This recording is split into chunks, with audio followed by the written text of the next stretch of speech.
Good morning students. हम अपने 7th chapter तक डिस्कस कर चुके हैं। आपकी जो नोटबुक्स हैं 7th चैप्टर तक की, वो आपकी 20 अगस्त को चेक होंगी। ठीक है, आज हम अपना 8th चैप्टर स्टार्ट कर रहे हैं, जिसका नाम है अरिथमेटिक लाइंस, ग्राफ्स और टाइम सीरीज ग्राफ। हिंदी में इसको बोलेंगे रेखीय ग्राफ तथा कालिक श्रृंखला ग्राफ। कालिक श्रृंखला मतलब जो टाइम को रिप्रेजेंट करती है। ठीक है, आपकी जो कालिक श्रृंखला है वो कौन सी होगी? जो आपकी टाइम को रिप्रेजेंट करेगी, वो वाली श्रृंखला। तो इसमें हम क्या डिस्कस करेंगे? मेनली आपने 10th में भी पढ़ रखे होंगे, बना भी रखे होंगे, ड्रॉ कर रखे होंगे ग्राफ पेपर्स। ग्राफ पेपर से आप ग्राफ बनाते थे ना, आपको एक्स एक्सिस की और वाई एक्सिस की टेबल दे दी जाती थी, उसके अकॉर्डिंग आप ग्राफ ड्रॉ करते थे। तो ऐसे ही हमें इसमें करना है। सबसे पहले हमें इसमें क्या दिखाता है ग्राफ, ये पता होना चाहिए। ग्राफ जो है वो हमें ये दिखाता है कि हमारा एक्सपोर्ट कितना हो रहा है, इंपोर्ट कितना हो रहा है, एक पर्टिकुलर ईयर में कितना हो रहा है। इतना 2008 में इतना था, 9 में इतना है, 10 में इतना है। तो हम इससे क्या कर सकते हैं? डिफरेंस भी निकाल सकते हैं ग्राफ पेपर से। तो ग्राफ पेपर के लिए आपको सबसे पहले कुछ बेसिक्स पता होने चाहिए। ये है आपका वाई एक्सिस और ये है आपका एक्स एक्सिस। ये वाई पॉजिटिव है और ये वाई नेगेटिव है। ठीक है, ये एक्स पॉजिटिव है और ये एक्स नेगेटिव है। और ये जहाँ पे आपका एक्स और वाई एक दूसरे को कट करेगा, उसको हम क्या बोलते हैं? ओ, ओरिजिन। ठीक है, ये आपका जो हॉरिजॉन्टल है वो है आपका एक्स एक्सिस। 0 से राइट में आपका पॉजिटिव है, लेफ्ट में आपका नेगेटिव है। ऐसे ही आपका अप में पॉजिटिव है 0 से और बाय में नेगेटिव है। ठीक है, अब यहाँ पे हमारे इस एक्स और वाई लाइन ने इस पूरे ग्राफ को कितने पार्ट्स में डिवाइड कर दिया? 4 पार्ट्स में डिवाइड कर दिया। फर्स्ट, सेकंड, थर्ड और फोर्थ। जो ये फर्स्ट, सेकंड, थर्ड और फोर्थ है, इनको हम नाम दे देते हैं ग्राफ पेपर बनाते समय। ग्राफ पेपर में मतलब इसमें इसको नाम दिया जाता है। इनका क्या नाम है? Quadrant. First quadrant, second quadrant, third quadrant और फोर्थ क्वाड्रेंट, सब में क्या आएगा? क्वाड्रेंट।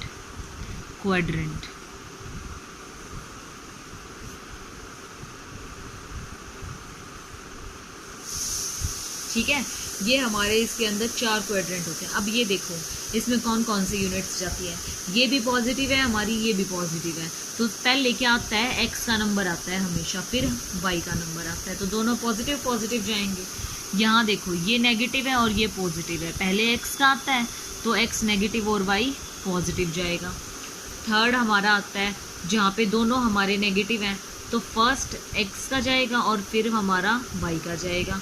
ऐसे ही इसमें फोर्थ क्वाड्रेंट में एक पॉजिटिव है और एक नेगेटिव है, तो हमारा एक्स जाएगा पहले, एक्स पॉजिटिव है और वाई नेगेटिव है। ठीक है, अब ये जो हमारी वर्टिकल और हॉरिजॉन्टल लाइंस हैं, ये जो हमारी हॉरिजॉन्टल वाली लाइन है, इसको हम क्या बोलते हैं? एब्सिसा बोलते हैं। क्या बोलते हैं? एब्सिसा। हिंदी में हम इसको बोलेंगे भुजाक्ष। ठीक है, और ये जो लंबी लाइन से खड़ी हुई वाली है, इसको हम बोलते हैं ऑर्डिनेट। ऑर्डिनेट, कोऑर्डिनेट नहीं, ऑर्डिनेट, जिसको हिंदी में बोलते हैं कटाव, कटाक्ष या फिर कोटि। कोटि बोल सकते हो आप, ऊर्ध्वाधर कोटि, इसके हिंदी में नाम है ये। ठीक है, ये आपके एक्स एक्सिस और वाई एक्सिस हो गए। आई बात समझ में? इसको हम बोलते हैं एब्सिसा, इसको हम बोलते हैं ऑर्डिनेट। 4 क्वाड्रेंट्स में ये डिवाइड है। First quadrant, second quadrant, third quadrant, fourth quadrant. ये आपका ओरिजिन होता है, जहाँ पे आपका वैल्यूज़ क्या होती हैं? कट करती हैं। अब सबसे पहले आपको ग्राफ बनाने के लिए क्या ध्यान रखना चाहिए कि आपको ग्राफ बनाने के लिए इसमें कुछ पॉइंट्स होते हैं, उनका ध्यान रखना चाहिए। ठीक है, उनका ध्यान रखना मतलब कि आपको गाइडलाइंस, रूल्स के अकॉर्डिंग ग्राफ बनाने हैं। वो रूल्स कौन कौन से हैं उनको ध्यान में रखना चाहिए। तो वो रूल्स कौन कौन से होंगे? रूल्स फॉर, आपने बना तो रखा होगा ना ये ग्राफ 10th क्लास में भी, डिट्टो वैसा ही है। इसमें से आपका ज़्यादा बड़ा क्वेश्चन नहीं आता है, हार्डली 1 या 2 मार्क्स का क्वेश्चन आता है, लेकिन फिर भी आपको पता होना चाहिए सब कुछ। तो फर्स्ट है आपका हेडिंग। हेडिंग दी होनी चाहिए, आपने शीर्षक दिया हुआ होना चाहिए कि आप ग्राफ किससे रिलेटेड बना रहे हो, पॉपुलेशन से रिलेटेड बना रहे हो, सेल्स से रिलेटेड बना रहे हो, इंपोर्ट से रिलेटेड बना रहे हो, एक्सपोर्ट से रिलेटेड बना रहे हो, किस विषय में आप ग्राफ बना रहे हो वो आपने हेडिंग देनी है ऊपर। ठीक है। सेकंड पॉइंट आता है हमारा चॉइस ऑफ स्केल। अब जैसे हमारे पास आ जाता है 5, 12, 15, 35, 20 इस टाइप से आ जाता है, तो उसमें हमें क्या करना पड़ता है, अपना पैमाने का चुनाव करना पड़ता है। पैमाने का चुनाव मतलब कि आपको देखना पड़ता है कि आपको कितने कितने का गैप लेना है, इनके बीच में कितने कितने का आपको इसके बीच में डिफरेंस लेना है। 5 का डिफरेंस लेना है, 10 का डिफरेंस लेना है, 15 का लेना है, तो वो आपको आपकी कहाँ से पता लगेगा, आपके डाटा से पता लगेगा। तो पहले हमें उसका चुनाव करना पड़ता है। ठीक है। थर्ड पॉइंट आता है हमारे पास proportion of axes. Proportion of axes मतलब जो हमारे अक्ष हैं, एक्स एक्सेस और वाई एक्सेस, वो कैसे होने चाहिए, जितना वाई है ना एक्स उससे 1.5 होना चाहिए, मतलब 1.5 गुना होना चाहिए। ठीक है। जो हमारा वाई एक्सिस है उससे 1.5 गुना ज़्यादा एक्स एक्सिस होना चाहिए। आता है हमारा fourth point, method of plotting points, कि हमें अपने पॉइंट्स कैसे प्लॉट करने हैं। तो कैसे प्लॉट करोगे, आपको पता है ना, पहले हमें क्या देखना होगा, एक्स एक्सिस देखना होगा, फिर हमें देखना होगा कि वो एक्स पॉजिटिव है या फिर वो नेगेटिव है। पॉजिटिव होगा तो पॉजिटिव साइड जाएगा, लेफ्ट उस साइड जाएगा, राइट साइड जाएगा, और अगर नेगेटिव होगा तो कहाँ जाएगा, आपकी अपोजिट साइड जाएगा। ऐसे ही आपको वाई में देखना है, ऊपर जाएगा नीचे जाएगा, पॉजिटिव होगा तो ऊपर जाएगा और नेगेटिव होगा तो कहाँ जाएगा, नीचे जाएगा। तो आपको पता चल गया ना कौन सा मेथड आपको यूज़ करना है, प्रॉपर मेथड आपको यूज़ करते हुए अपना ग्राफ ड्रॉ करना है। ठीक है। अब अगला आता है लाइंस ऑफ डिफरेंट टाइप्स। आपको अगर एक ही ग्राफ में अपनी नंबर ऑफ लाइंस बनानी है, मतलब 1, 2, 3 सालों का आपको डाटा दिखाना है, तो उसमें आप क्या एक ही लाइन से दिखा दोगे, पता नहीं चलेगा ना कैसा होगा वो कैसा नहीं होगा। तो एक तो आप सिंपल लाइन ड्रॉ करोगे, एक आप मोटी लाइन ड्रॉ करोगे गहरी जो होती है, एक आप पॉइंट्स ये डॉट वाली लाइन यूज़ कर सकते हो। ठीक है। इस टाइप की एक आप ये डॉट वाली लाइन यूज़ कर सकते हो, एक आप हाइफन वाली लाइन यूज़ कर सकते हो। तो आप डिफरेंट लाइंस को यूज़ करके अपना क्या कर सकते हो, ग्राफ प्लॉट कर सकते हो। ठीक है। अगला पॉइंट आता है आपके पास 6th point, use of false base lines. मतलब क्या है, जैसे हमारे ग्राफ होता है 0 से शुरू, लेकिन हमारा डाटा आ गया 12,000 से शुरू पहले ही, तो क्या आप उसको ऐसे ही दिखा दोगे, नहीं। आपको डाटा कवर करने के लिए एक ऐसा इस टाइप का क्या देना पड़ता है, जिग सा देना पड़ता है इस टाइप से। ठीक है। जिसको हम क्या बोलते हैं, जिग सा देना पड़ता है, जो हमारा क्या होता है, बेस लाइन को शो करता है, रिप्रेजेंट मतलब आर्टिफिशियल हम उसको बोल सकते हैं। ठीक है। आर्टिफिशियली। तो अब ये थे हमारे रूल्स। अब आपके ग्राफ्स होते कितने टाइप के हैं, तो आपके 2 टाइप के ग्राफ होते हैं। एक तो 1 वेरिएबल ग्राफ होता है, 1 वेरिएबल। सेकंड होता है आपको 2 और मोर वेरिएबल ग्राफ।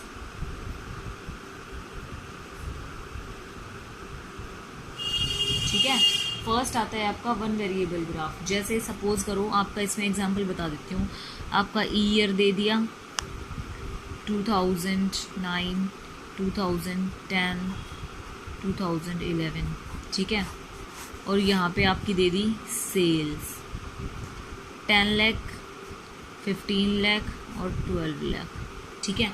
तो ये हो गया आपका, इसमें एक ही वेरिएबल है ना, कि एक ही डेटा को आपको रिप्रेजेंट करना है। तो ये हो गया आपको 1 वेरिएबल ग्राफ। अब डिफरेंट या फिर 2 और मोर वेरिएबल ग्राफ कैसे जाते हैं, इसमें ये ग्राफ इस टाइप से चला जाएगा, पॉइंट्स से आप शो करोगे। ठीक है। इस टाइप से चला जाएगा। अब 2 और मोर वेरिएबल में जो होगा वो क्या होगा, उसमें आपके डिफरेंट जाएंगे। ठीक है। डिफरेंट मतलब आपकी सेल्स जो है, आपकी एक कंपनी है, उस कंपनी में आपके कितने प्रोडक्ट्स हैं, एक से ज़्यादा प्रोडक्ट्स हैं, तो उन प्रोडक्ट्स में आपकी क्या उत्पादन हो रहा है, क्या आपकी सेल्स हो रही है। ठीक है। तो ये हो गया आपका मंथ, ये हो गया आपका प्रोडक्शन, और ये होगी आपकी सेल्स। तो आपकी मई में कितनी हो गई, जून में कितनी हुई, जुलाई में कितनी हुई, ये हमने सब कुछ इसमें डिसाइड कर लिया। मई में हो गई आपकी 5 करोड़ का उत्पादन और आपका 7.5 करोड़ का उत्पादन, 5 करोड़ का उत्पादन। इसमें वो आपका 10 करोड़ का प्रोडक्शन, 12.5 की से आपकी सेल्स तो कम होगी ना, सॉरी, तो आपकी 5 का प्रोडक्शन हुआ है तो आपकी सेल्स हुई है 10 की, 7.5 का प्रोडक्शन हुआ है तो 12.5 की, और 5 का प्रोडक्शन हुआ है तो आपकी सेल हुई है 4 की। ठीक है, तो इसमें जो आपका ग्राफ जाएगा वो किस टाइप से जाएगा, इस टाइप से, मतलब 2 ग्राफ आपके मिलते हुए जाएंगे, जिसमें एक से ज़्यादा ग्राफ होगा, एक से ज़्यादा वेरिएबल्स है ना इसमें, ये देखो, तो इसमें 2 ग्राफ बन रहे हैं आपके, 2 आपकी लाइन्स शो हो रही हैं, और आपके इसमें एक वेरिएबल है तो इसमें एक लाइन शो हो रही है। आई समझ में बात? तो ये थे हमारे ग्राफ्स। अब अगला आता है general rules for constructing diagrams और ग्राफ्स। तो वो जो रूल्स हैं वो आप अपने वही वाले यूज़ कर सकते हैं जो हमने अपने पीछे अभी रूल्स पढ़े हैं, मतलब पीछे हमने अभी रूल्स जो पढ़े हैं आप उनको ही यूज़ कर सकते हो, शो कर सकते हो। इसकी मेरिट्स क्या होंगी अब वो देखो। मेरिट्स, फर्स्ट सिंपल होना चाहिए, सिंपल होगा, ये बिल्कुल सरल, समझ में आ जाएगा देखते ही। दूसरा एट्रैक्टिव होगा, एट्रैक्टिव मतलब आकर्षक होगा ना, आकर्षक, अगर हम डिफरेंट कलर्स वगैरह से यूज़ करेंगे तो आकर्षक भी होगा, सिंपल सी बात है। तीसरी चीज़ लॉन्ग लास्टिंग होगा, लॉन्ग लास्टिंग मतलब लंबे समय तक चलेगा। ठीक है, फोर्थ पॉइंट आ सकता है हमारा, क्या आ सकता है, हम इजीली कंपेयर कर सकते हैं, इजीली कंपैरिजन। ठीक है, इजीली कंपैरिजन कर सकते हैं। और क्या कर सकते हैं, ये हमें क्या प्रोवाइड करेगा, एंटरटेनिंग और इन्फॉर्मेटिव होगा, मतलब सूचना प्रोवाइड करेगा, इन्फो प्रोवाइड करेगा, और हम इसको बहुत मज़े से बनाते हैं ना, मतलब कोई टेंशन नहीं होता है। हमें ये होता है कि हाँ हमारा ग्राफ वाला क्वेश्चन तो ठीक होगा ही होगा, तो क्या होता है ये हमारे लिए एंटरटेनिंग भी होता है।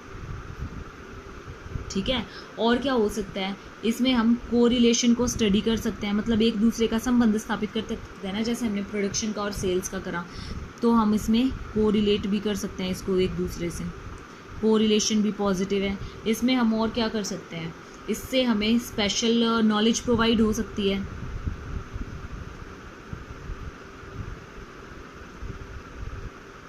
रिगार्डिंग आपका जिस भी टॉपिक पे होगा वो उस पर। ठीक है, उसकी बिल्कुल आपको नॉलेज अच्छे से हो जाएगी। अब अगली आती है आपकी लिमिटेशंस। तो लिमिटेशंस क्या होंगी, आपको लिमिटेड यूज़ होगा उसका, क्योंकि आप एक उसका ग्राफ बना रहे हैं तो उसका लिमिटेड ही तो यूज़ होगा, आप हर जगह तो उसे यूज़ नहीं कर सकते ना।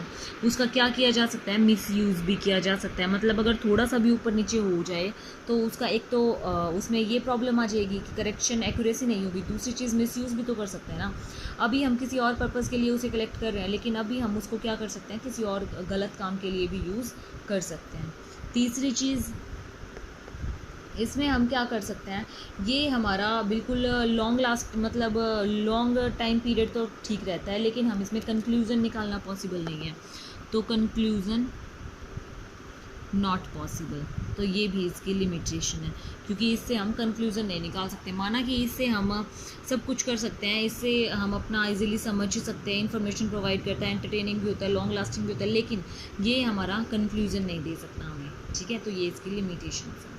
आई समझ में?